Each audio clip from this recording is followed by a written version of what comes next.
हाँ जी, क्या समझ रहे हो? मानवाधिकार आयोग आज 10 दिसंबर शुरुआत हुई थी 1948। ठीक है ना? क्या समझ में आ रहा है? कुछ आ रहा है क्या? क्या आ रहा है समझ में? हम्म, बताओ भाई, क्या समझ में आ रहा है? मानवाधिकार, ठीक है ना? मानवाधिकार कब शुरुआत हुई? 10 दिसंबर 1948 को मानवाधिकार की शुरुआत हुई। मानवाधिकार दिवस मनाया जाने लगा। ठीक है ना? तो बात आती है अधिकारों की।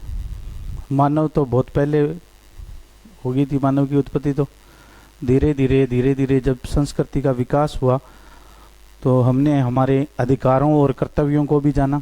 क्या हमारे अधिकार होते हैं, क्या हमारे कर्तव्य होते हैं। एक सिविल सोसाइटी का निर्माण होने लगा सभ्यताओं के साथ साथ। आप सब सब समझते हो, पढ़ते हो हिस्ट्री में सभ्यताएं। सिंधु घाटी सभ्यता है, मेसोपोटामिया की सभ्यताएं हैं, है ना? इस तरह की सभ्यताएं। तो जब सभ्यताएं बनती है तो सभ्यताएं के साथ साथ साथ में संस्कृति का भी निर्माण होता है, संस्कृति का भी जन्म होता है। और संस्कृति कभी ख़त्म नहीं होती। ठीक है ना? जी हाँ, होटल के अंदर दाल कदे ख़त्म को नहीं हुआ। दाल बच जाए बस सुबह डालता, फिर बच जाए बस शाम ने मिला दिया, दाल के अंदर चाल तो रहने भैया। मटर पनीर बनता रहे, आलू छोला बनता रहे, पर दाल बागी बाही रहे। वैसे वैसे सभ्यताएं नष्ट होती है, संस्कृति कभी नष्ट नहीं होती। सिंधु घाटी सभ्यताओं में कुछ रीति रिवाज या कुछ उनके विचार ऐसे रहे होंगे जो आज भी देखने को मिल जाते हैं हमें। समझ में आ रही है बात आपके? इसी तरीके से संस्कृति के विकास क्रम में धीरे धीरे मानव ने अपने लिए काम करना शुरू किया, अपने अधिकारों के प्रति जागरूक हुए। और अपने अधिकारों के प्रति जागरूक हुए तो जब अधिकारों की बात आती है तो अधिकार द्वंद्व भी पैदा करते हैं। आपको पता है? द्वंद्व पैदा हुए और इस द्वंद्व के चलते हुए प्रथम विश्व युद्ध हुआ और द्वितीय विश्व युद्ध हुआ। ठीक है ना? कब हुआ द्वितीय विश्व युद्ध? कब हुआ? 45 तक हुआ। तो दुनिया अस्त व्यस्त हो गई, बहुत सारे देश जो विध्वंस हो गए। ठीक है ना? कई सभ्यताओं का पतन हो गया, कई देशों का पतन हो गया। तो उसके काउंटर में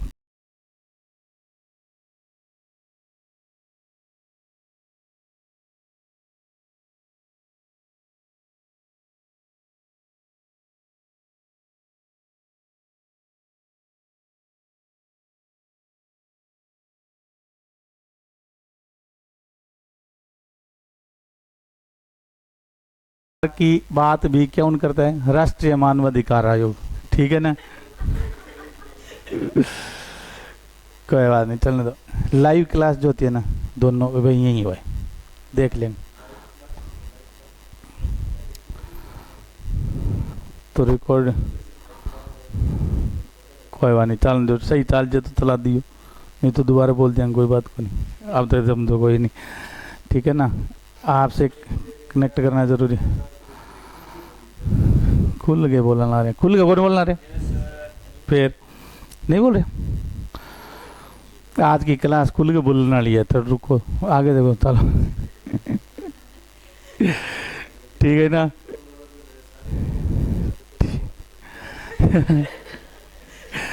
ठीक है। NHRC जो है ना, मानवाधिकार की बात करते हैं। मानवाधिकार मतलब आप क्या हो? मानव तो हो ही। मानव हो। आपको जो अधिकार जो है, आपके पहली बात तो आपके अधिकारों का आपको पता ही नहीं है। नहीं पता?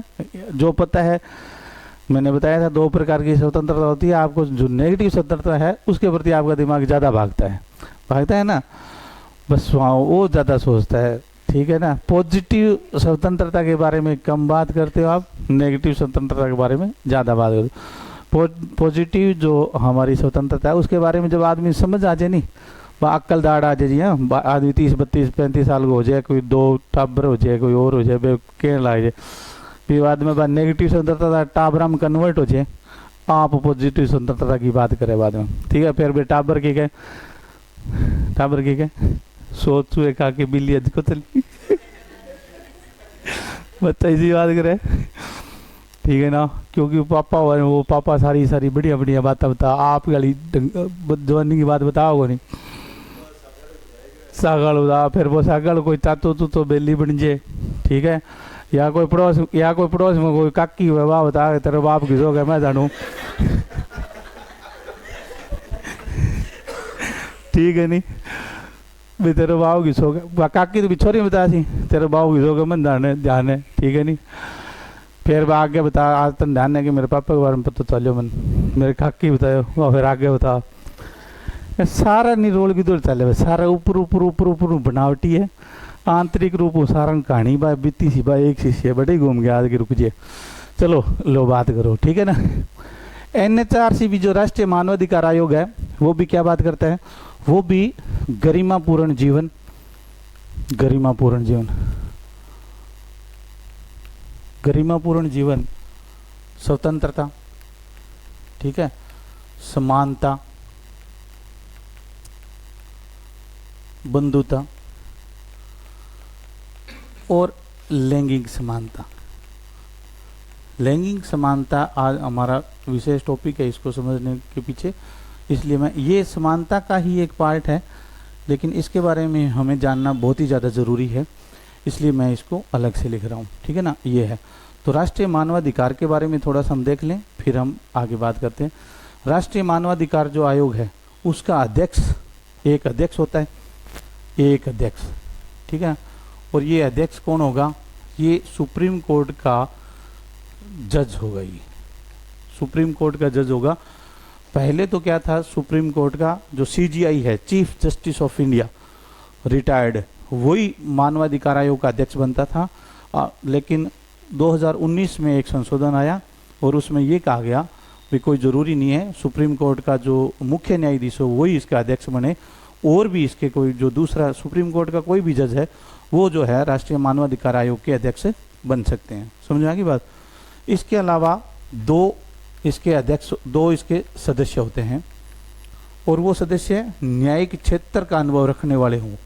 न्यायिक क्षेत्र का मतलब है चाहे वो हाई कोर्ट के कोई जजेस हो सकते हैं, या अनुभवी वकील हो सकते हैं, या सुप्रीम कोर्ट के कोई अन्य जजेस वगैरह हो सकते हैं।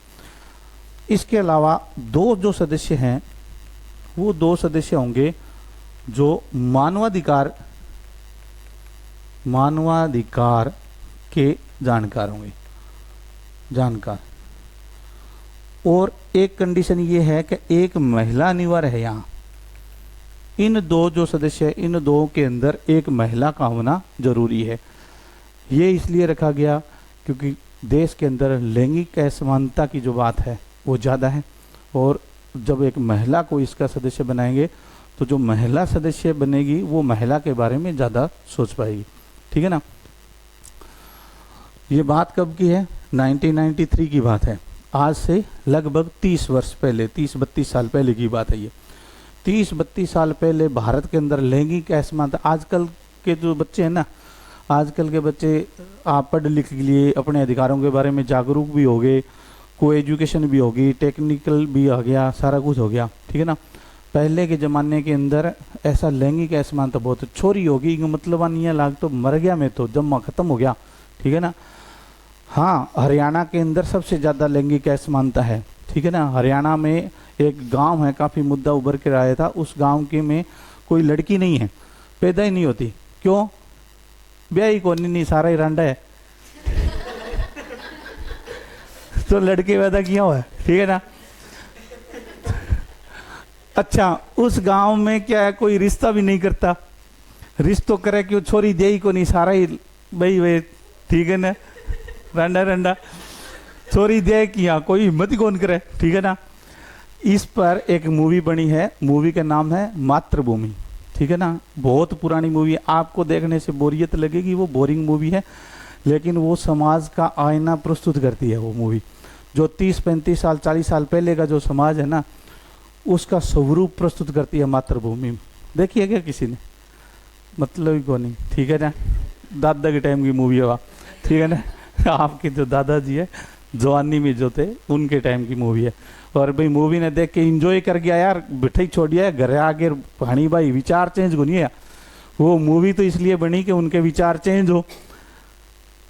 वो मूवी में हरियाणा के ऊपर बेस्ड है वो मूवी, ठीक है ना। विशेष तौर से हरियाणा का कोई गांव है, उसकी मतलब उस कहानी है उस गांव में, क्योंकि उस गांव के अंदर कोई लड़की नहीं है, महिला है ही नहीं, सारे के सारे छड़े छड़े, ठीक है ना। तो वहाँ होता क्या है, कोई एक परिवार के अंदर 5 लड़के होते हैं और बाप होता है। समझाने की दृष्टिकोण से समझ रहा हूँ, अदरवाइज न ले मेरी बात को, सारे आप बालिग हो समझ सकते हो, ठीक है ना। माँ बाप के बाद में मैं समझता हूँ आप यहाँ आते हो, मेरा फर्ज बनता है मैं आपको एक्चुअल स्थिति बताऊँ, सारी चीज़ें चाहे कोई भी प्रकार की नॉलेज हो, ठीक है ना। अब उस मूवी में होता क्या है, एक परिवार के अंदर 5 बेटे, ठीक है ना, और एक उनका बाप, 6 छड़े की छड़े, 5 की बांट रखा काम, तू बर्तन धोओगे मैं रोटी बनाऊंगा, तू सब्जी बनाओगे मैं आटो लगाऊंगा, ये करना पड़ा।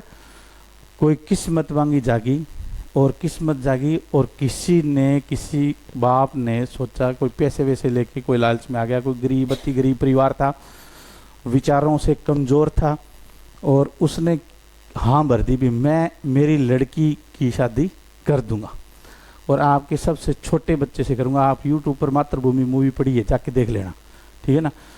तो जो सबसे छोटा ही छोटा है ना, उसके साथ में कर दूंगा। सबसे छोटे के साथ में उस लड़की की शादी हो गई। अब हो गई और चोरी छुपे लेके आए, गांव वालों को पता नहीं चलना चाहिए, ठीक है ना, छुपा के रखेंगे, ये सारी शर्तें तय हुई पहले से, ठीक है ना, भी हम छुपा के रखेंगे, ये रखेंगे वो रखेंगे।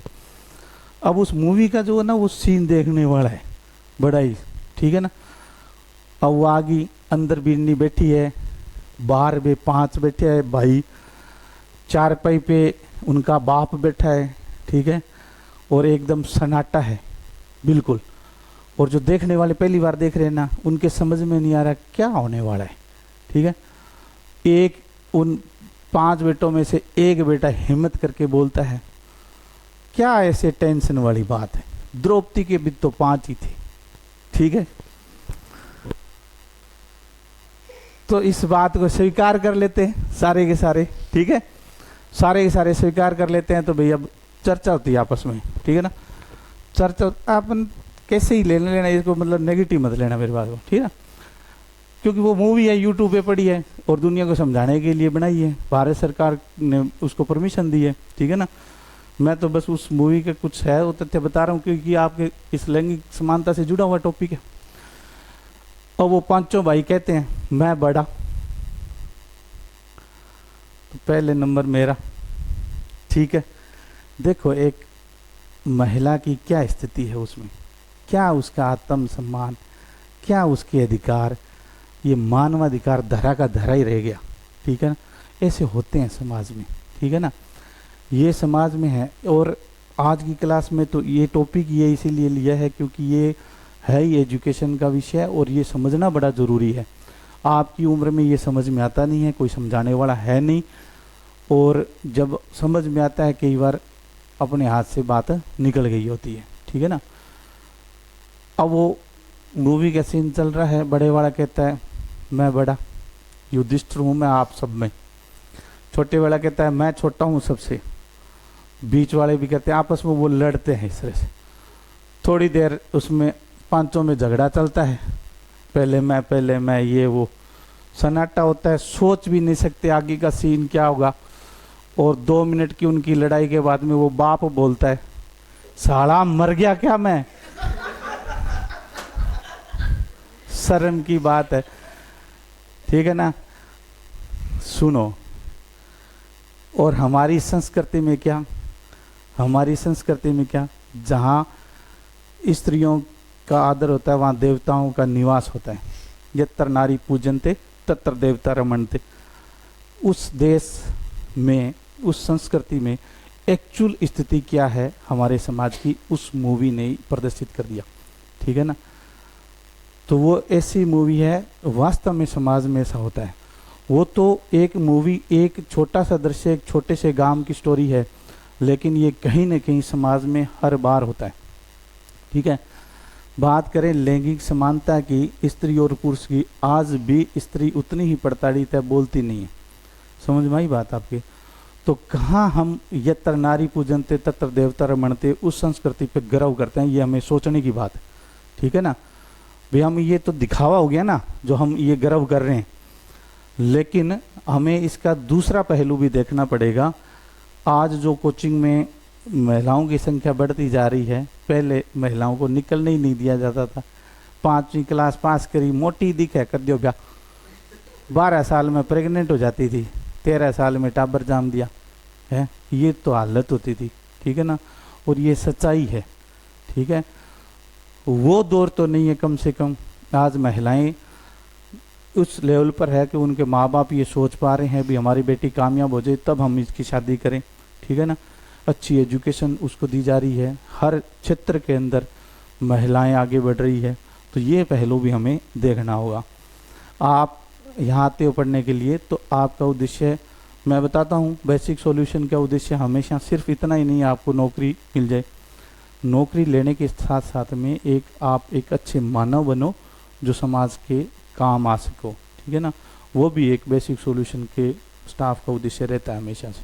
ठीक है ना, इसलिए मैं कई बार इस मुद्दे ऐसे लेके आता हूँ ताकि आप एक उन चीज़ों को भी ज्ञान प्राप्त कर सको और समाज में जाके वो चीज़ें दिखा सको। चीज़ें वही रहती है, कोई अलग नहीं होता, कुछ भी अलग नहीं होता। हमारी फीलिंग्स और हमारे जो विचार और हमारा नज़रिया है उसका फ़र्क होता है। हमारी पत्नी और हमारे सिस्टर जो है उन दोनों में कोई फ़र्क नहीं है फिजिकली, एक ही बात है, विचारधारा की बात है। एक को हम पत्नी की नज़र से देखते हैं, एक को हम सिस्टर की नज़र से देखते हैं, सिर्फ विचारधारा की बात है। ठीक है ना, तो आपको जो एजुकेशन जो शिक्षा मिलती है आपकी उसी विचारधारा को समझने के लिए, सुधारने के लिए आपको एजुकेशन मिलती है, न कि केवल और केवल हम नौकरी लग जाएं। समझ में आ गई बात। और इसी में ये काम करता है आपका मानवाधिकार आयोग, इसी में काम करते हैं। ठीक है ना, राष्ट्रीय मानवाधिकार में मैंने बताया एक अध्यक्ष होता है। ठीक है, 2 सदस्य होते हैं न्यायिक क्षेत्र से होते हैं, 2 सदस्य होते हैं मानवाधिकार आयोग के में, 2 जो मानवाधिकारों के बारे में जानकार होते हैं, विधिवेत्ता होते हैं, और उनमें एक महिला का होना जरूरी है। इसके अलावा इसके क्या होते हैं, पदेन सदस्य भी होते हैं। इसकी संरचना में क्या होते हैं, पदेन सदस्य। पदेन सदस्य क्या होते हैं, पहले तो ये बताओगे कोई, पदेन सदस्य क्या होते हैं? एक तो होते हैं कार्यकारी सदस्य, एक होते हैं पदेन सदस्य। क्या फर्क होता है, क्या फर्क होता है बताओ? कार्यकारी सदस्य, अब पदेन सदस्य होता क्या है? पदेन सदस्य होता है जो पद होता है एक्चुअल में उसका सदस्य, उस पर कोई भी बैठ जाए वो उसका सदस्य रहेगा ही रहेगा। ठीक है ना, जैसे मैं यहाँ बात करूँ राष्ट्रीय बाल संरक्षण आयोग का अध्यक्ष, वो इसका पदेन सदस्य होगा। ठीक है ना, महिला आयोग का सदस्य, ओबीसी आयोग का सदस्य, एससी आयोग का सदस्य, एसटी आयोग का सदस्य, अल्पसंख्यक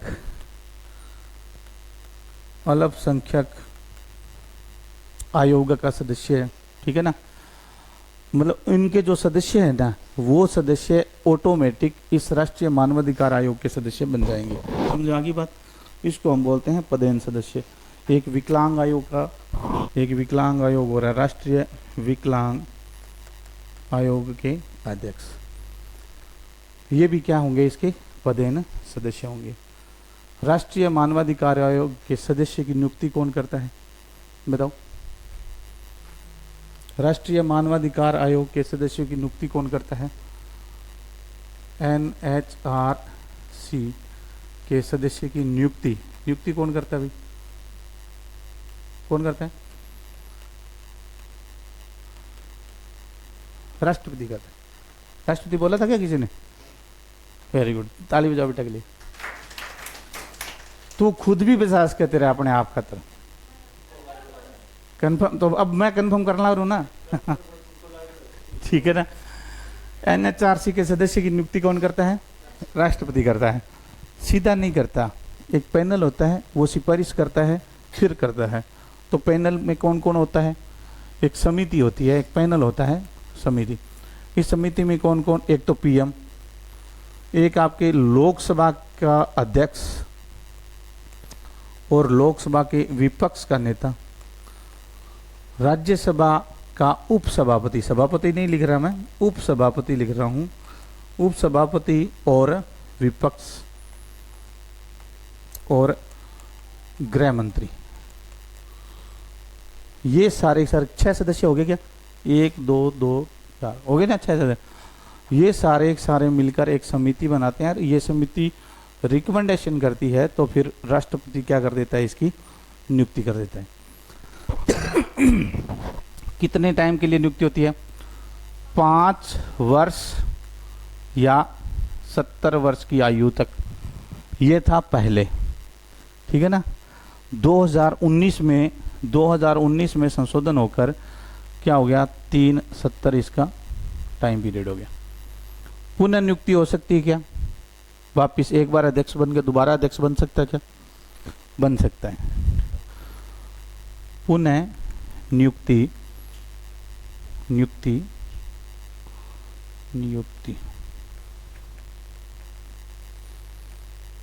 पुनः नियुक्ति संभव है। यह भी क्या कब हुआ, 2019 के बाद में पुनः नियुक्ति की जा सकती है।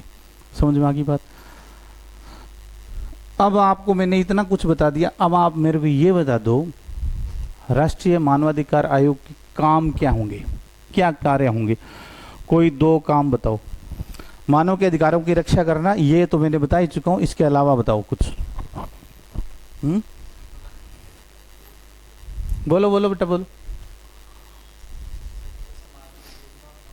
समाज में, ठीक है, ठीक है। देखो, मानव के अधिकारों की, मानवाधिकार के कार्य क्या है, मानवाधिकार के कार्य, मानवाधिकार के कार्य क्या है। मानव के अधिकारों की रक्षा करना तो कार्य है ही, ये तो मेन काम है, इसीलिए तो मानवाधिकार का गठन हुआ है, ठीक है ना। कब हुई स्थापना, 12 अक्टूबर, हाँ 1993 में हुई। Very good. मानव के अधिकारों की रक्षा करना तो है ही काम, अधिकारों की रक्षा करना, संरक्षण करना काम है। दूसरा क्या काम है, जो अधिकार है ना, मानव के अधिकार है, इन अधिकारों की जागरूकता और संरक्षण करना भी इसका काम है। कैसे काम करता है, न्यायालय जो है, न्यायालय के ऑर्डर पर भी काम करता है और स्व प्रेरणा से भी काम करता है। समझ में आ गई क्या बात। न्यायालय आदेश देगा तो राष्ट्रीय मानवाधिकार आयोग एक्शन लेगा, आदेश नहीं दे स्व प्रेरणा। अब जैसे एक आपने देखी होगी, एक वीडियो वायरल हुई थी, बच्चे को पीटा जा रहा है, स्कूल में पीट रहे हैं, तो ऐसी वीडियो यदि मानवाधिकार आयोग के पास पहुंच जाए तो मानवाधिकार आयोग ऑटोमेटिक ही पहुंच जाता है वहाँ, किसी को परमिशन की जरूरत नहीं है उसको। ऐसे नहीं कोई एप्लीकेशन देगा, हमारे पास आएगा, हम बात करेंगे और करेंगे तो फिर काम करें, इस तरह से नहीं है। तो उसको हम क्या कहते हैं, स्व प्रेरणा, अपने आप भी पहुंच जाता है, ठीक है ना। कोई वीडियो बना ले, ठीक है ना, मेरे को अंदर यहाँ पे डाल रखा है कमरे में, रोड रखे भाजनो मन तो भाजन दियो, मैं 19 साल की हूँ, 20, क्योंकि 19-20 तक ही पंगा लिया, बाद में अक्ल आ जाए, बाद में कौन ले, ठीक है ना।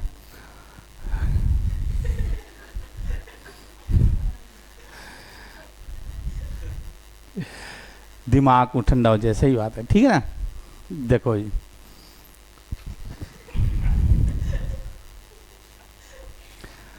ताली बजा दे एक बार युवराज के लिए, ताली बजा दे, बहुत बढ़िया, शाबाश। खुद भी बजा सके, कॉन्फिडेंस को नहीं। चलो देखो, ठीक है ना। एक उम्र आने के बाद में आदमी को कुछ चीजें समझ में आ जाती है, ठीक है ना। जैसे ये जो 19-20 साल जो मैं बोल रहा हूँ, बार बार बोल रहा हूँ, 12-13, चाहे लड़का है लड़की, सबके लिए बात कर रहा हूँ मैं, ठीक है ना। तो हमारे जो नेचुरल बॉडी है उसमें कुछ चेंज होते हैं अभी, ठीक ठीक है ना। और वो चेंज होते हैं ना, तो फिर हमारे हार्मोन्स चेंज होते हैं, और हार्मोन्स चेंज होने की वजह से हम बहुत प्रकार से अलग तरीके से सोचते भी हैं, दिमाग में आइडिया आते हैं बहुत खुरापाती, ठीक है ना। और यदि कोई ऐसी परिस्थिति में और वो आइडिया सही जगह हिट कर जाए, तो आदमी 21 साल में आईएएस टॉप भी करता है, वो भी उन्हीं हार्मोन्स का नतीजा है, ठीक है ना, अलग से नहीं है कोई। और ऐसी परिस्थिति में हो कि आदमी गलत हिट कर जाए, तो फिर ये वीडियो भी बनते हैं, ठीक है, मेरे भाग रही हूँ और फलाना, घर वाले नहीं आए, ला पीछे घर वाले नहीं आए भाई, ठीक है ना, पुलिस प्रोटेक्शन मिला जाए, ठीक है ना। तो ये भी है, वो डिपेंड करता है आप किस परिस्थिति में किस तरीके से क्या सोच रहे हो, कैसे काम कर रहे हो। एक अच्छे साथी का होना, एक अच्छे दोस्त का होना बहुत ही ज़्यादा ज़रूरी है। जैसे मैंने एक एग्जाम्पल भी दिया था, सेवों का एक एग्जाम्पल दिया था ना एक बार, बहुत सारे सही सेव हैं, एक सड़ा हुआ सेव है, उनको उसके साथ रखो तो वो धीरे धीरे सबको खराब कर लेगा। आपकी संगति भी कुछ ऐसी होनी चाहिए। नॉलेज होना एक अलग बात है सरदार जी, नॉलेज होना एक अलग बात है, ठीक है ना, और सही संगति में होना भी ज़्यादा ज़रूरी है, दोनों ही बातें ज़्यादा ज़रूरी है, ठीक है ना। आप क्लासरूम में आपको जो भी बताया जाएगा वो आपके नॉलेज का विषय होगा, लेकिन आपके यदि गलत साथी, गलत दोस्त के द्वारा कुछ बताया जाएगा, उसमें देखो उसका स्वार्थ छिपा होगा, ठीक है ना। आपके घर वालों के द्वारा, आपके पेरेंट्स के द्वारा यदि कुछ आपको बताया जाएगा, वो एक नॉलेज का विषय है, लेकिन आपकी जो मित्र मंडली है उसके द्वारा कुछ बताया जाएगा तो उसमें स्वार्थ छिपा होगा, और हमें वो पता नहीं चलता, हमें पता बाद में चलता है, ठीक है ना, जब तक हमारा दिमाग खराब हो गया होता है, ठीक है ना, द डर्टी माइंड, ठीक है, इंग्लिश में बोलते हैं इसको। तो ये मानवाधिकार के काम है। और क्या काम है? जेलों का निरीक्षण करना, यानी जेल है या जो बंदी बने हुए हैं उनके अधिकारों की रक्षा करना। जेल में कोई अपराध हो गया किसी से, किसी ने कर लिया, अब वो यदि वो जेल में चला गया और उसने स्वीकार कर लिया ना, अब उसके साथ में सलूक सही होना चाहिए भाई, ठीक है ना। क्यों? क्योंकि जो अपराध उसने किया है उस अपराध के बदले वो सज़ा भी काट रहा है, अब उसके साथ में बदसलूकी नहीं होनी चाहिए। जेलों में कैदियों का बहुत बुरा हाल है, और उसके लिए मानवाधिकार आयोग खड़ा है, और मानवाधिकार आयोग अलग अलग अचानक से जेलों में जाता है, अचानक से जेलों में कैदियों पर रिसर्च करता है, और यदि कहीं गड़बड़ लगती है तो उन कैदियों के बारे में वो आवाज़ भी उठाता है, उनके अधिकारों की रक्षा करता है, ठीक है ना।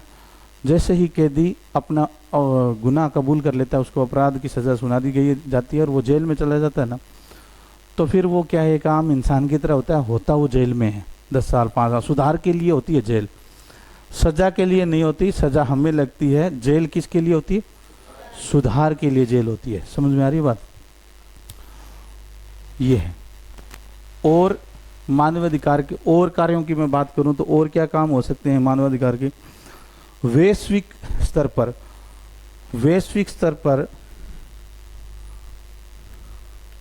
वैश्विक संधियां जो है, संधियां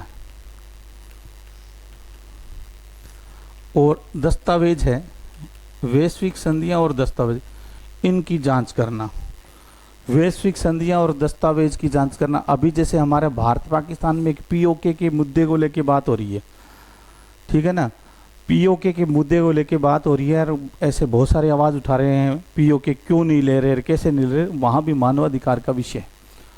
जब दो देशों के बीच में ट्रीटी होती है, जब दो देशों के बीच में संधियां होती हैं, तो उन संधियों की जो शर्तें हैं उसकी पालना से ढंग से हो, ठीक है, उनमें कोई दिक्कत नहीं हो, ये सारी चीज़ें भी मानवाधिकार के नॉलेज में रहती है, इनका भी अध्ययन करता है मानवाधिकार आयोग।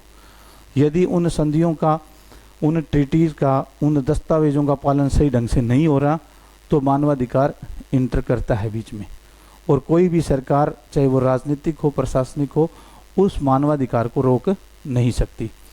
कोई पुलिस वाला, ज़्यादा आप फिल्म देखते ही होंगे, ठीक है ना, फिल्मों में जैसे अभी ये भोकाल वेब सीरीज़ पीछे आई थी, उसमें मानवाधिकार वाला मुद्दा होता है, देखिए क्या, भोकाल उसमें वो एसपी होता है, एसपी लोडा, और एक और होता है, ठीक है ना, और जब उनका वो चलता है इस तरह से, कोई और कहता है तो कई अपराधियों का इनकाउंटर कर देता है वो, तो वो ज़रूरी तो था, लेकिन इनकाउंटर करने के बाद में मानवाधिकार आयोग वाले आगे और उन पे केस लगा दिया। किस पे? उस एसपी पर लगा दिया।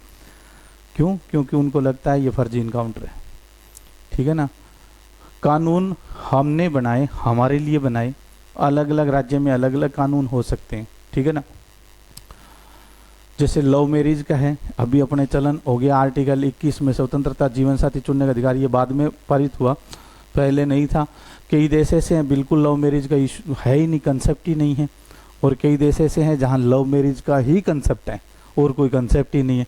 तो कानून, हाँ बिल्कुल, तो यूरोप के देशों में है, वहाँ कोई कास्टिज्म नहीं है, कोई कुछ भी नहीं है, वहाँ लव मैरिज का ही मैटर है। ठीक है ना। वो बच्चे से पूछते ही ऐसे, हाँ बेटा लव लू हो गया क्या? वो नहीं हुआ नहीं, हाँ ठीक है, नहीं हुआ तो कोई बात नहीं, हो जाए बता देना। ठीक है ना। तो वहाँ देश में है ही, काम ही ऐसे हो रहे हैं, मतलब इसी तरह के वहाँ का कल्चर ही वो है, और बहुत सारे मायनों में वो सही भी है। ठीक है ना। ऐसे वीडियो नहीं बनाने पड़ते, भाई मेरा 18 बालिग हो रही हूँ, ठीक है ना, मेरे को पुलिस से खतरा है, मेरे को प्रशासन से खतरा है, घर वालों से खतरा है, ऐसे वीडियो नहीं बनाने पड़ते वहाँ। ठीक है ना। क्योंकि घर वाले वैसे ही पूछ लेते हैं, भाई हाँ हो गया क्या, कोई कहीं नहीं हुआ, कोई बात नहीं, चल होते बता देना, अच्छी धूमधाम से शादी करेंगे, ये लो। तो ये दोनों मायनों में भी सही है। ठीक है ना। अब देखो यहाँ भी है ना, यदि इस तरह से समाज भी समझ ले, पेरेंट्स भी समझ ले, तो शायद ये भागने बूने का मैटर खत्म हो जाए। और नहीं समझ रहे, इसके पीछे भी एक बात है। इसके पीछे बात यह है कि जो हमारी संस्कृति रही है, हमारे पारिवारिक परिवेश जो रहा है ना, वो इस तरीके का है नहीं। ठीक है ना। क्यों नहीं है? क्योंकि हम ऐसा समझते हैं, समाज ऐसा समझता है, अभी उम्र नहीं हुई है, अभी बालिग, उम्र से ही बालिग हुआ है, 18 साल का हुआ है या हुई है, अभी तक समझ नहीं है जीवन साथी चुनने का। और सच में ही कई बार ऐसा होता है, समझ नहीं होती, और बैकअप के रास्ते भी बंद हो जाते हैं। ठीक है ना। तो फिर हम क्या, हमें माँ बाप को ऐसा लगता है, ठीक है ना, यदि आप काबिल हो, आपकी स्टडी चल रही है, काम तो की करांगो नहीं, 10 रुपया किराया ला गया बस, वो भी घरों मांग के लेके जावा, अरे मैंने लव हो गयो, क्या लव मारे थप्पड़ चल। हाँ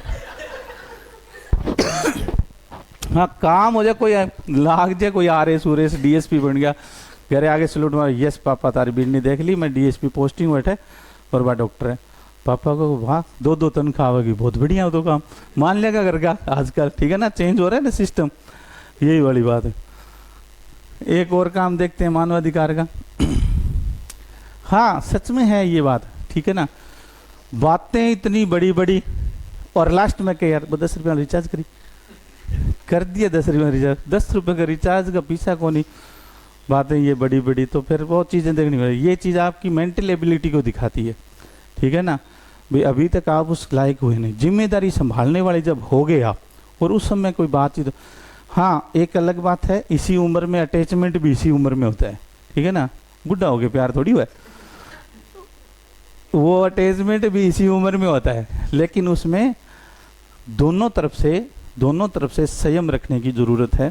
ठीक है ना। दोनों तरफ से एक दूसरे को मेंटली सपोर्ट करने की ज़रूरत है। आप भी पढ़ो और मैं भी पढ़ती हूँ, तू भी पढ़ और मन्ने भी पढ़ने दे, और दोनों कामयाब होंगे, फिर हम इस पे आगे डिसीजन लेंगे। ये एक सही रास्ता होता है इसका। ठीक है ना, हमारे कल्चर के हिसाब से। अब हम बात करते हैं आगे, जैसे वैश्विक संधियां और दस्तावेज हो गए, और क्या है, मानव अधिकार जो है, मानवाधिकार के लिए काम करने वाले एनजीओज जो है ना, उनको सपोर्ट करता है मानवाधिकार आयोग। एनजीओ क्या होता है? एनजीओ बताओ, बता बेटा। हाँ सर, नींदर एनजीओ क्या होता है? हाँ बता, शाबाश, बता देगी दीपिका, बता देगी, बताओ एनजीओ क्या होता है? हाँ, गैर सरकारी संगठन होता है, नॉन गवर्नमेंट ऑर्गेनाइजेशन। ठीक है ना, गैर सरकारी संगठन होता है। प्राइवेट लोग जो होते हैं, प्राइवेट संगठन जो होते हैं, वो मिलकर एक संस्था को चलाते हैं और वो समाज हित के लिए काम करते हैं, न कि खुद के स्वार्थ के लिए काम करते हैं। उनका जो एनजीओ है, इनका उद्देश्य समाज सेवा होता है, इनका उद्देश्य कभी भी लाभ कमाना नहीं होता। तो ऐसे एनजीओ जो मानवाधिकारों के बारे में काम कर रहे हैं।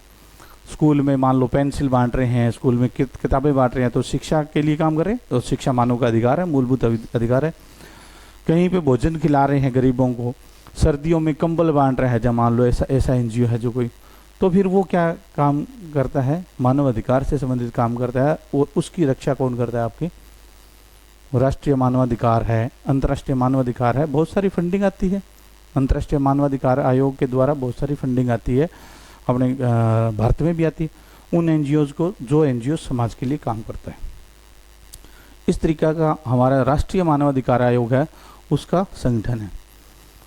मैंने बात की थी मानवाधिकार आयोग के संबंध में, जो अधिकारों की बात की थी, एक गरिमापूर्ण जीवन की बात की थी, मैंने बात की थी ना, गरिमापूर्ण जीवन की बात की थी। इसके लिए काम करता है आपका गरिमापूर्ण जीवन। दूसरा समानता के लिए बात की थी मैंने, स्वतंत्रता की बात की थी, और आपके स्वतंत्रता, समानता, बंधुता की बात की थी। और इस समानता में एक समानता है लैंगिक समानता। लैंगिक समानता की बात करते हैं। लैंगिक समानता मतलब लिंग देखकर भेदभाव नहीं करी, लैंगिक रूप से समान हो हमारा समाज। समझ में आया क्या? चाहे वो पुल्लिंग है, चाहे वो स्त्रीलिंग है, चाहे वो थर्ड लिंग है, तृतीय लिंग है, जिसको हम बोलते हैं थर्ड जेंडर। ठीक है ना? स्त्री पुरुष आप बचपन से समझते आ रहे हो, ठीक है ना? आज हम बात करेंगे थर्ड जेंडर क्या होता है। थर्ड जेंडर है, उसको भी वही अधिकार है, क्योंकि वो भी एक मानव की ही प्रजाति है। ठीक है ना? उसको हमने नहीं बनाया, उसको किसने बनाया? प्रकृति ने। हमें भी प्रकृति ने बनाया है, पुरुष को भी प्रकृति ने बनाया है, स्त्री को भी प्रकृति ने बनाया है, और जो थर्ड जेंडर है उसको भी किसने बनाया है? प्रकृति ने बनाया है। तो उसको भी उतने ही अधिकार मिलने चाहिए जितने अधिकार हमें। उसके अधिकारों की बात पहले नहीं होती थी, अभी भारतीय संविधान सबको एक बराबर रूप से अधिकार देता है। भारतीय संविधान जो है तीनों प्रकार के जो लैंगिक रूप से जो प्राणी है उन सबको बराबर का अधिकार देता है, लेकिन समाज कहीं न कहीं उस चीज़ को एक्सेप्ट नहीं कर रहा अभी भी। ठीक है ना? वो तीसरा जो बात है थर्ड जेंडर, उसकी मैं बात करूं, उसको हम बोलते हैं LGBT। पहले तो इतना ही बोलते थे LGBT, अभी आगे और भी इसका हो गया QIA, ये फॉर्म होगी उसकी। यूपीएससी में इससे संबंधित जरूर सवाल आता है, क्योंकि यूपीएससी RAS है, उन विद्यार्थियों को तो ये बात समझ में आनी चाहिए जो बड़ी पोस्ट की तैयारी कर रहे हैं, जो समाज को एक दिशा देते हैं, जो समाज को एक देखते हैं, समाज का स्वरूप तैयार करते हैं, समाज के नियम कानून बनाते हैं समाज के लिए, उनको इन सब के बारे में नॉलेज होना जरूरी है। आगे आने वाले टाइम में जुड़ता ही जाए, क्योंकि जो थर्ड जेंडर है ना, अब थर्ड पुरुष है तो पुरुष है, महिला है तो महिला है। थर्ड जेंडर में कन्फर्म नहीं है कौन किससे क्या है, समझ में नहीं है। ठीक है ना? और जो समझ में नहीं है उसको फिर यहाँ LGBTQIA में डाल दिया और यहाँ प्लस लगा दिया, भी जो इसमें नहीं है ना वो यहाँ जुड़ जाएगा बाद में।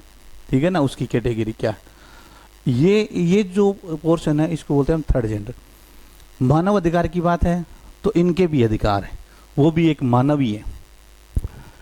सरकारें तो टाइम पर सरकारों ने कोशिश भी की है, ठीक है ना, लेकिन जो समाज है ना वो समाज इसको एक्सेप्ट नहीं कर रहा। अभी भी सामाजिक रूप से इनको इनके अधिकार नहीं मिले। आपने एक मूवी देखी लक्ष्मी, पहले मूवी का नाम था लक्ष्मी बॉम्ब, फिर उसको नाम दे दिया लक्ष्मी। देखिए आपने मूवी, वो इन्हीं अधिकारों की बात करती है वो मूवी। ठीक है ना? और मुझे याद नहीं आ रहा, कई प्रकार की ऐसी मूवियाँ हैं कंचना, हाँ हो सके, बिल्कुल बिल्कुल ठीक है ना, इस तरह की मूवी। हाँ देखो आप आओ लौट के, तो ये जो थर्ड जेंडर है ना इसको समझना भी हमें ज़रूरी है। ठीक है ना?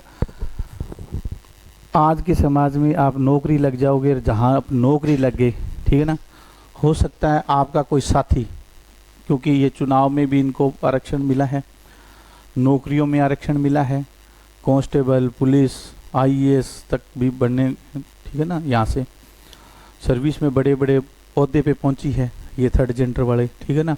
तो ये हम चाहते हैं, या हमारा समाज तो नहीं चाहता, लेकिन हमारी सरकारें और जो प्रशासनिक लॉबी है, जो पढ़ी लिखी परिवार है, जो लोग हैं, आप और हम जो शिक्षा के स्तर में कुछ समाज में कुछ नया करना चाहते हैं, उनका उद्देश्य, हमारा उद्देश्य यही रहना चाहिए भी ये जो समाज के मुख्य धारा में शामिल हो। मुख्य धारा का मतलब कैसे, जैसे आप आ रहे हो, आप आ रहे हो आराम से, कोई कहीं जा रहे हो, नॉर्मल आपकी लाइफ है, आप जी रहे हो, ये समाज की मुख्य धारा है। आपको आपके अधिकार मिल रहे हैं, शिक्षा, स्वास्थ्य, मूलभूत आवश्यकताएं आपकी पूर्ति हो रही है, आपको गरिमापूर्ण जीवन मिल रहा है, आप कहीं भी खड़े हो, कहीं जा रहे हो, बस में, ट्रेन में, कोई देखकर आपको मतलब देखकर आपके ऊपर हंसी नहीं उड़ाता,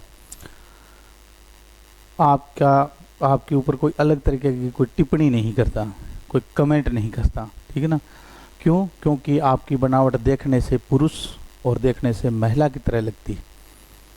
अब कोई थर्ड जेंडर है, उसकी बनावट अलग टाइप से दिखती है, और वो अलग टाइप से दिखने से हमें लगता है, हमारे समाज को लगता है कि ये हमारे समाज का हिस्सा नहीं है। बस यही प्रॉब्लम है। हमें इस सोच को, इस विचारधारा को ख़त्म करना है भी ये जो थर्ड जेंडर है ये हमारे समाज का ही हिस्सा है। ये पैदा तो हमारे समाज में ही होते हैं ना, अलग से कोई ग्रह से तो नहीं आते, ग्रह से नहीं आते ना, ये हमारे समाज में ही पैदा होते हैं, किसी परिवार में ही पैदा होते हैं, और फिर वहाँ से इनको अलग कर दिया जाता है। यहाँ तक कि माँ बाप भी इस चीज़ को एक्सेप्ट नहीं करते।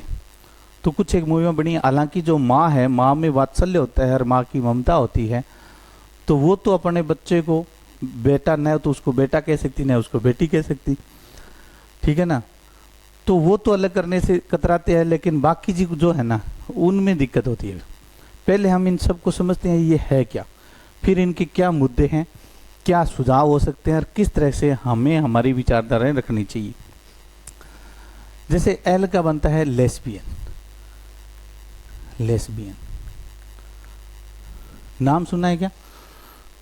लेस्बियन, लेस्बियन वो एक महिला होती है जो महिला के प्रति अट्रैक्ट होती है, पुरुष उसको अच्छा नहीं लगता। तो ये नेचुरल सही नहीं है, ये प्राकृतिक रूप से सही नहीं है। प्रकृति के रूप से, प्रकृति का जो सिस्टम है ना, प्रकृति का जो नियम है, जो सिद्धांत है, जो कंसेप्ट है, वो है सृजनात्मकता। सृजनात्मकता का मतलब आगे नई चीज का सृजन करना, नई चीज की उत्पत्ति करना, ये प्रकृति है। और प्रकृति में स्त्री और पुरुष दोनों मिलकर संतति को जन्म देते हैं, बच्चों को जन्म देते हैं, यानी प्रकृति को आगे बढ़ाते हैं।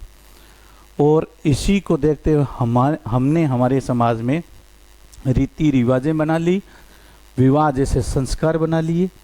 अलग अलग समाज में अलग अलग रूप से शादियाँ हो सकती है, वो एक अलग बात है। होती ले दे के शादी है, यानी एक लड़का और एक लड़की दोनों को सामाजिक रूप से एक सील मोहर लगा के, एक ठप्पा लगा के, एक नियम के तहत उनको बांध दिया जाता है भी हम सारा समाज, आपको स्त्री पुरुष दोनों साथ रह सकते हो जीवन भर, ये आपकी जीवन साथी है, ये आपके जीवन साथी है, हम आपको अधिकार देते हैं, हम आपको स्वीकार करते हैं। और उसके बाद में जो इसका रास्ता जो निकलता है, वो आगे अपना जीवन चलाते हैं। बच्चे हो गए जैसे, ठीक है ना, जैसे आपके मम्मी पापा हैं, समाज ने उनको एक ऑथेंटिक मान्यता प्राप्त कर दी और उनका विवाह कर दिया, वहाँ से आप उन दोनों ने मिलकर आपको पैदा किया। इसी तरीके से चलता आ रहा है, आप भी आगे इसी तरह से संतति को जन्म दोगे, ठीक है ना। ये है प्राकृतिक रूप से। ये जो सिस्टम है ना, ये प्रकृति से हटकर है। प्रकृति से हटकर कैसे? जैसे लेस्बियन है, लेस्बियन एक महिला को महिला ही अच्छी लगती है, अब उससे संतति तो पैदा नहीं हो सकती। जब संतति पैदा नहीं हो सकती, संतान उत्पन्न नहीं हो सकती, तो वो फिर अप्राकृतिक है, प्राकृतिक नहीं है। वो क्या है? अप्राकृतिक है। इसी तरीके से हम बात करते हैं आगे गे। या महिलाएं की बात है या पुरुष की बात है। पुरुष पुरुष को देखकर ही आकर्षित होता है, पुरुष पुरुष के साथ ही जोड़ा बनाना चाहता है, महिला के साथ नहीं। वहाँ से फिर संतान की उत्पत्ति कैसे होगी? जब नहीं होगी तो ये भी क्या है, प्राकृतिक रूप से उचित नहीं है, अप्राकृतिक है। समझ में आ रही है मेरी बात? बी का मतलब होगा बाइसेक्सुअल।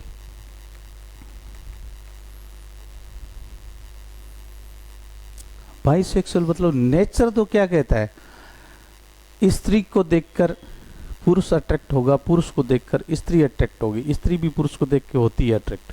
आजकल तो खुलकर भी आने लगी है, पहले अंदर ही अंदर भावों को दबा लेती थी, आजकल आने लग गई।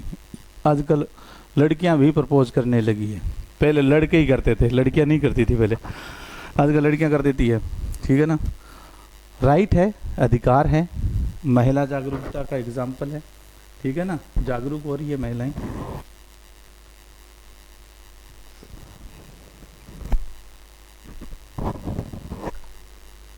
बाइसेक्सुअल में भी क्या है, दोनों तरफ, दोनों को देख के अट्रैक्ट हो रहा है, पुरुष को भी महिला को भी। ठीक है ना? तो ये भी गड़बड़ है। शादी कर दी मान लो, और वो घर में कोई मिलने के लिए आया, लड़की का भाई, वो उसको देख कर भी ये क्या है, क्या है ये, कहाँ से आते हैं ऐसे प्राणी? ठीक है ना? पिलवाई लाग से मेरो आदमी के कर ला रहे हो। ठीक है ना? ये गलत है ना? ये भी अप्राकृतिक है, नेचर के विरुद्ध है। समझ में आ गई बात? तीसरा है ट्रांसजेंडर।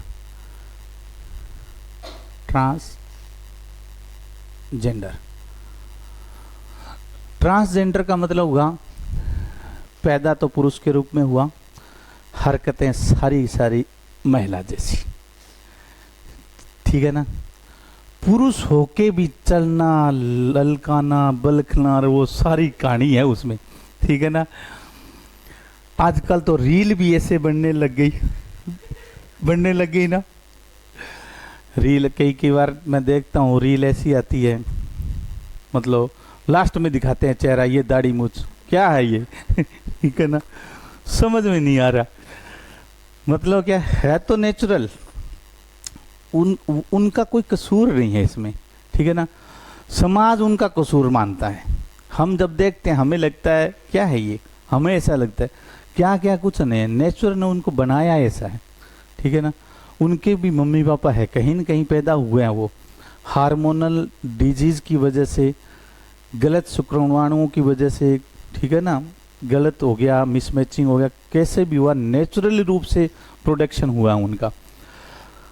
तो ट्रांसजेंडर में क्या होता है, लड़की हो गई, काम सारे लड़कों जैसे। अब यहाँ क्या होती है, हमारा समाज आजकल कहते हैं ना, ये बेटी नहीं मेरा बेटा है।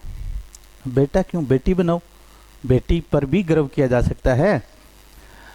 जो पुरुष, जो माँ बाप ये बात बोलते हैं ये बेटी नहीं बेटा है मेरा, अपनी बेटी को, वो भी कहीं न कहीं पुरुष प्रधान को बढ़ावा दे रहे हैं इस समाज में। क्यों? क्योंकि बेटी नहीं बेटा है।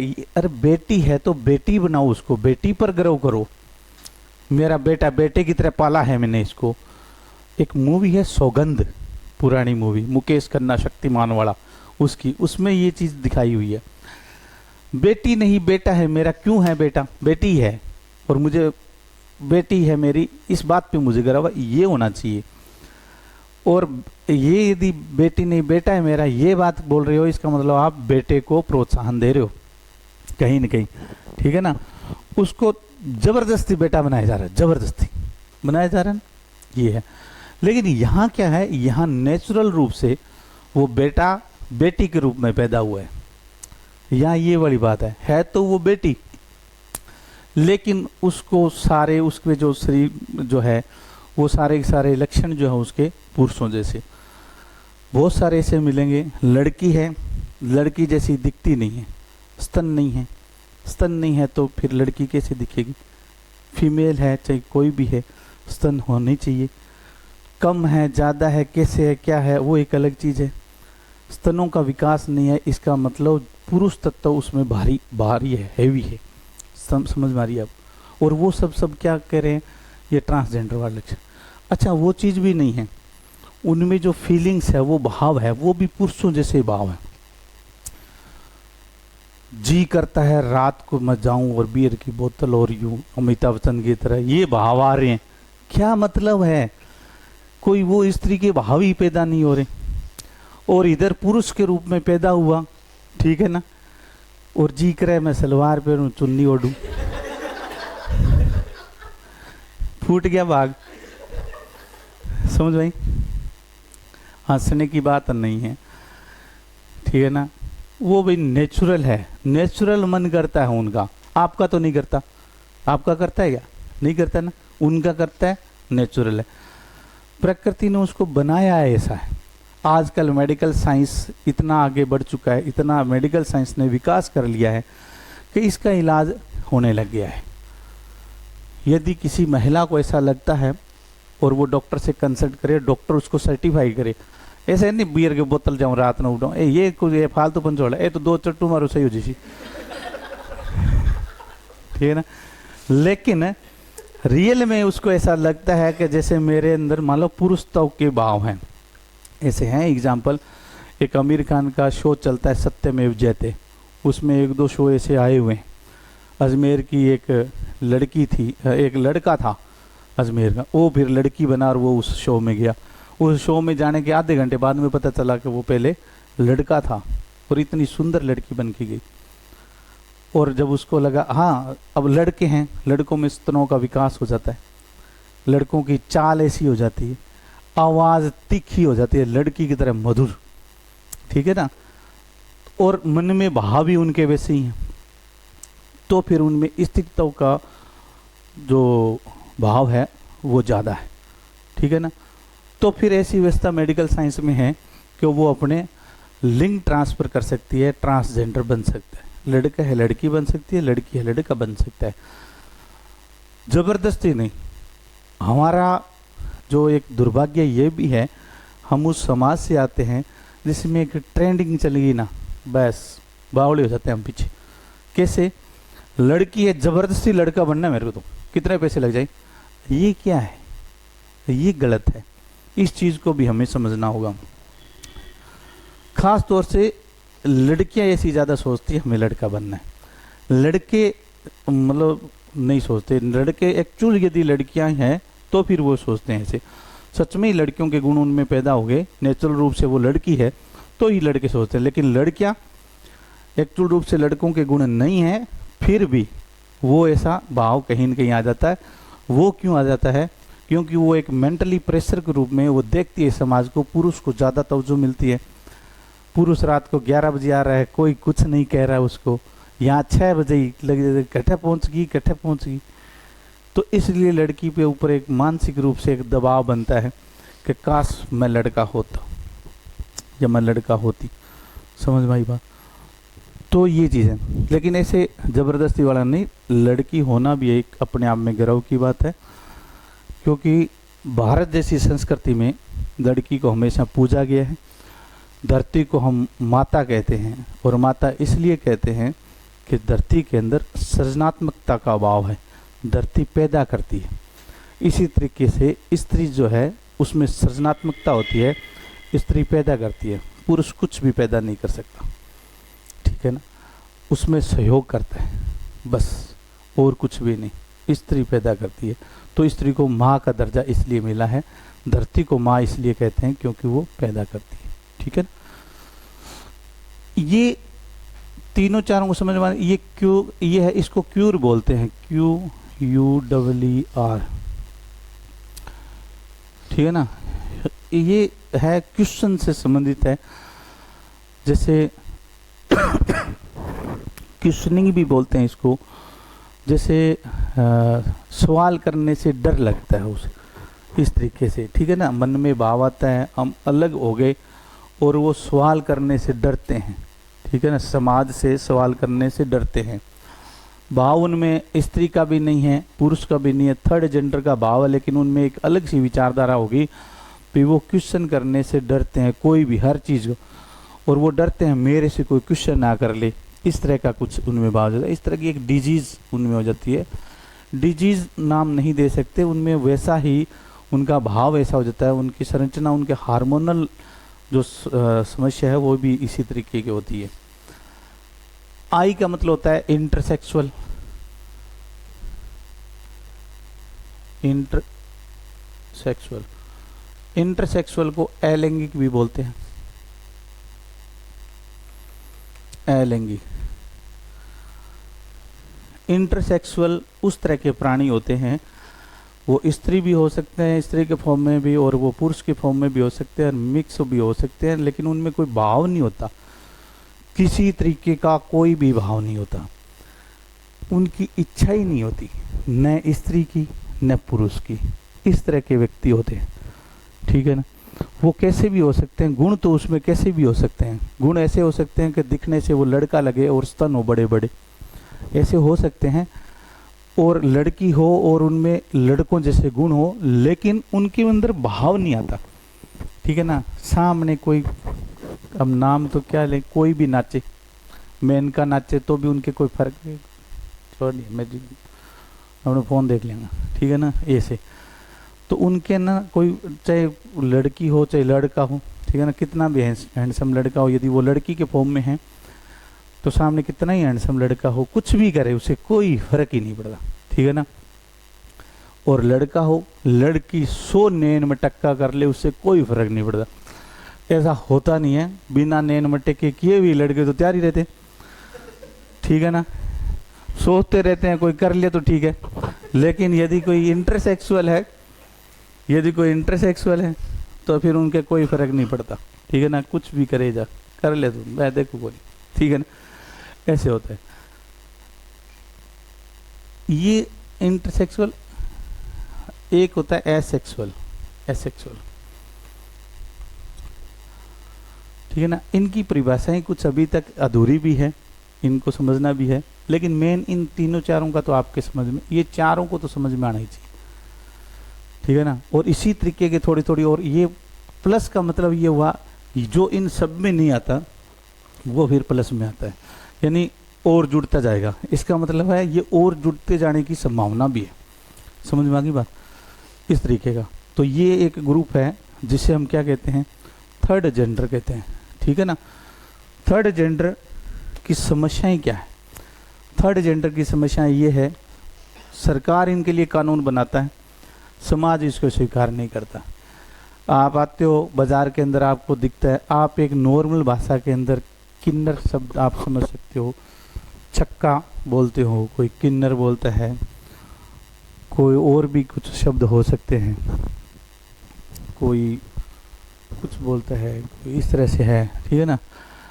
समस्याएं क्या आ रही है, समाज जो है ना वो इनको एक्सेप्ट करता ही नहीं है, इनके दर्द को कोई समझता ही नहीं है, और इसी तरीके से एक लंबा प्रोसेस चलने के बाद इन्होंने भी अपनी आप की भावनाओं को मार लिया है। हालांकि ऐसा नहीं है, जब ये बचपन में होते हैं, जब इनका जन्म होता है तो बस ये चीज़ें, ये सेक्सुअल चीज़ों को छोड़कर बाकी चीज़ों तो सेम होती है। किसी को मीठा पसंद होता है, किसी को नमकीन पसंद होता है, बाकी चीज़ें तो वही होती है। ये भी चाहते हैं हम परिवार में रहे, ये भी चाहते हैं हमसे कोई प्यार करे, ठीक है ना। सेक्सुअल सिर्फ आगे संतान पैदा करने के लिए होता है, प्यार की भाषा में कहीं भी फिट नहीं बैठता वो, ठीक है ना। तो ये भी चाहते हैं हमसे कोई बोले, प्यार करे, हमारा भी परिवार हो, लेकिन समाज ने एक इस तरीके की संरचना बना रखी है कि जैसे ही ऐसा कोई होता है, पता चलता है, वो इनके ही समुदाय के लोग आते हैं, ऐसा ही होता है, आते हैं वो घर से ले जाते हैं, या फिर यही सूचना दे देते हैं अभी इस तरह का है हमारा छोरी, ऐसा कुछ हो गया, आप ले जाओ ऐसे। अभी एक मारवाड़ी फिल्म है सांवरी करके, ऐसा एड आती रहती होगी, सांवरी कर सांवली ऐसे करके कुछ है मारवाड़ी फिल्म, वो इसी पर बेस्ड है, थर्ड जेंडर पे। जितनी भी फिल्में बनती है, जितनी भी फिल्में इस तरह की बनती है, वो समाज को जागरूक करने के लिए बनती है, ताकि समाज जागरूक हो और इनके अधिकारों की कहीं न कहीं रक्षा हो, ठीक है ना। आज की क्लास के बाद में आपका ये दायित्व बनता है, आप जब भी मार्केट में ऐसे लोगों से मिलो, कम से कम आपकी नज़रों में उनका उपहास ना हो, आप उनकी कम से कम इज्जत करो। जब आप इज्जत करोगे, सर्विस भी लग जाओगे, आपके बच्चे होंगे या परिवार में कहीं बैठोगे, आप ताऊ भी बनोगे, चाचा भी बनोगे, तो आप भी एक इस तरीके से बता सकते हो समाज में कि जो ये जो लोग हैं, ये समुदाय है जो है, ये हमसे बिल्कुल अलग नहीं है, ये हमारे ही समाज का हिस्सा है, इनकी भी फीलिंग्स इतनी ही है। हाँ, आजकल देखा गया ये कई बार है ना अभद्र व्यवहार कर देते हैं। क्यों कर देते हैं? क्योंकि समाज ने इनको ऐसा ही बनाया है, ऐसा सिखाया है, बचपन के साथ में इनके साथ में ऐसा बिहेव हुआ है, बार बार ऐसा बिहेव हुआ है, जिसकी वजह से इनकी जो विचारधारा हैं वो इस तरह की हो गई है। ठीक है, इनके एजुकेशन के लिए लोग प्रयास कर रहे हैं, बहुत बड़े बड़े अधिकारी है। जोधपुर में मैंने देखा, इनके समुदाय में जाके आरएएस लगे हुए, तहसीलदार लगे हुए, इनके समुदाय में जाके और इनको शिक्षित कर रहे हैं, इनको पढ़ा रहे हैं, ये आगे पढ़ रहे हैं, नौकरी की तैयारी कर रहे हैं और नौकरी भी लग गए, सर्विस लगे ये, ठीक है ना। तो इनका ज़्यादा से ज़्यादा सर्विस में आना एक समाज की मुख्य धारा में जुड़ने जैसा होगा, इनके अधिकारों की रक्षा होगी। समझ में आ रही है बात? दूसरा, आपका कोई सवाल है तो बताओ इस संबंध में, या कोई बातें कोई समझ में नहीं आया तो बताओ। आपके जब कोई चीज़ समझ में नहीं आती है, बेटर ये रहता है आप क्लास में पूछो, क्योंकि आप समाज में जाओगे तो समाज में उतनी इनके प्रति, इनके अधिकारों के प्रति इतनी इज्जत नहीं है जितनी होनी चाहिए। एक एजुकेटेड फैमिली के अंदर तो हो सकती है, एजुकेटेड पढ़े हुए ग्रुप में समाज में हो सकती है, बाकी जिस समाज से हम आते हैं उस समाज में इनको लेकर विचारधारा कोई इतनी बढ़िया नहीं है, ठीक है ना। हालांकि वो इनसे दूर रखते हैं बच्चों को, इनसे दूर रखो, ठीक है ना। तो इस तरीके, यदि कुछ आप इनके बारे में सवाल करना चाहते हो, मानवाधिकार संबंधी कोई सवाल है आपका तो आप बता सकते हो।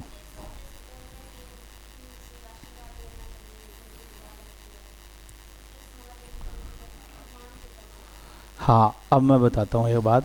जैसे गुड़िया ने सवाल किया है, जैसे इनसे दुआ लेनी चाहिए, ये कुछ पैसे दे दे, रुपया 1 रुपया, तो ये अच्छा माना जाता है ना। हमारी जो संस्कृति के अंदर जो हमारे बुजुर्ग रहे होंगे और उन बुजुर्गों में जो रियल के अंदर जो ज्ञानी पुरुष रहे होंगे, उन्होंने इस तरह का नियम कुछ बनाया भी जिससे इनकी इज्जत कहीं न कहीं तो हो, किसी न किसी फॉर्म में तो हो, ठीक है ना। तो फिर उन्होंने समाज को इस तरीके से बनाया, इस तरीके का सिखाया भी यदि इनसे पैसे लोगे, आशीर्वाद इनका मिल गया तो फिर बहुत। ये क्यों हुआ? क्योंकि इनकी इज्जत समाज में बरकरार है। लोग मारने लग जाते, नहीं तो लोग इनको मारने लग जाते, एक्सेप्ट ही नहीं करते समाज में कहीं ना कहीं। इसलिए समाज के उन विद्वानों ने ये चीज़ें हमें बताई, समाज में बताई, ताकि इस डर से, इस वहम से समाज उनकी इज्जत करे कम से कम। ये एक लॉजिक हो सकता है, और बाकी तो मुझे लगता है ये मिथ्या ही है, पर ये इसलिए है क्योंकि हम उनकी इज्जत करें और इसलिए हमें ये सिखाया गया। बहुत सारे ऐसे हैं, जैसे आप बताया गया पीपल के वृक्ष को मत काटो पाप लगेगा, तो पाप तो कोई भी वृक्ष को काटो पाप लगेगा, लेकिन पीपल को बचाने के लिए, क्योंकि पीपल क्या है, ज़्यादा महत्वपूर्ण है दूसरे वृक्षों से। हाँ, और भी बहुत सारे उसके हैं, ठीक है ना। तो पीपल को बचाने के लिए कैसे दुनिया समझे। आजकल तो क्या है, आपके पास आज के टाइम में तो क्या है, आपके पास क्लासें हैं, आपके पास सोशल मीडिया है, आपके पास अच्छे टीचर हैं, आपके पास बेसिक सॉल्यूशन जैसा इंस्टीट्यूट है, ठीक है ना, वो आपको सिखा सकता है, बता सकता है। पहले के टाइम में इस तरह के व्यवस्थाएं नहीं थी, तो व्यवस्थाएं नहीं थी तो हमारे जो संत मुनि होते थे, हमारे जो साधु संत होते थे, वही होते थे, और वो समाज को कैसे सिखाए, क्या तरीका हो भी एक बात पूरे समाज ही सीख ले, तो फिर वो उसके लिए इस तरह की व्यवस्था बना देते थे, ठीक है ना। बच्चा जब कोई चीज़ नहीं करता और उसको सिखाना, वो कैसे सिखाते हैं, बड़ों के सामने बोले पाप लागे। क्या होता है पाप और पुण्य? हिस्ट्री सर करवाते हैं, हिस्ट्री का कभी पुरानी चीज़ें बताने का मौका मिला तो मैं बताऊंगा। ऋग्वेद काल और जो हमारा वैदिक काल था, उसमें पाप और पुण्य शब्द भी नहीं थे, कंसेप्ट ही नहीं था। पाप और पुण्य, नरक, स्वर्ग, आकाश पताल, ये कुछ है ना, ये कंसेप्ट ही नहीं था।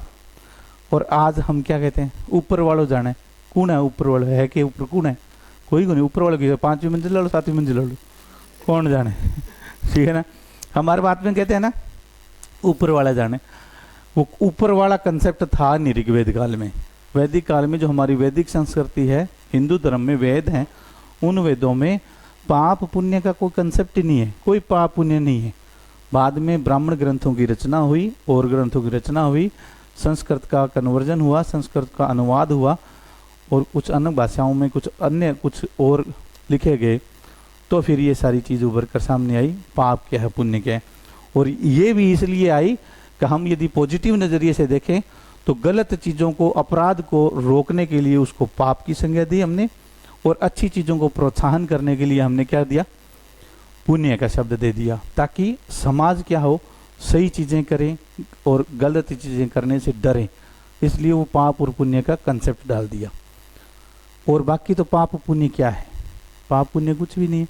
समाज में आप अपराध करते हो, उसको रोकने के लिए पाप का तरीका बना दिया, ठीक है ना। मंदिर में चढ़ के बोलती हूँ, झूठ कौन बोलूँ, बोले झूठ तो झूठ होती है, यहाँ बोले चाहे मंदिर में बोले, लेकिन मंदिर का नाम आते हमारे बीच में डर पैदा होता है, डर, भगवान आओ रात में भूत बन के खा जीव, ये ऐसा होता है ना। बच्चे को 5 दिन, बच्चे को क्या है, डराने के लिए दूध पी ले जल्दी जल्दी, सो जा, लेट तक ना देखे, सो जा, नहीं हाउ आ जाओ, वो हाउ अभी तक तो आयो को नहीं है, और शायद आगे भी को नहीं आ, क्यों को नहीं आ, है ही को नहीं, हाउ हाउ आई नहीं, हाउ तो आप ही हाउ ही हो, ठीक है ना।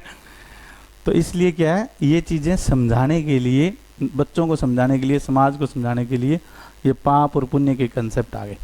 और किसी को कुछ पूछना है, किनको, अदर जेंडर, जो थर्ड जेंडर है, अदर जेंडर क्या होता है, थर्ड जेंडर, जो थर्ड जेंडर है उनको पैसे नहीं सरकार के द्वारा, वो तो योजनाएं चलती है, आप इकोनॉमिक्स में पढ़ोगे, वो तो अलग अलग योजनाएं हैं। जैसे महिला को छात्रवृत्ति ज़्यादा मिलती है, महिला वृद्धा पेंशन मिलती है, साइकिल स्कूटी मिलती है, वैसे ही जो थर्ड जेंडर है इनके लिए सरकार की स्कीम्स है मुख्य धारा में जोड़ने की।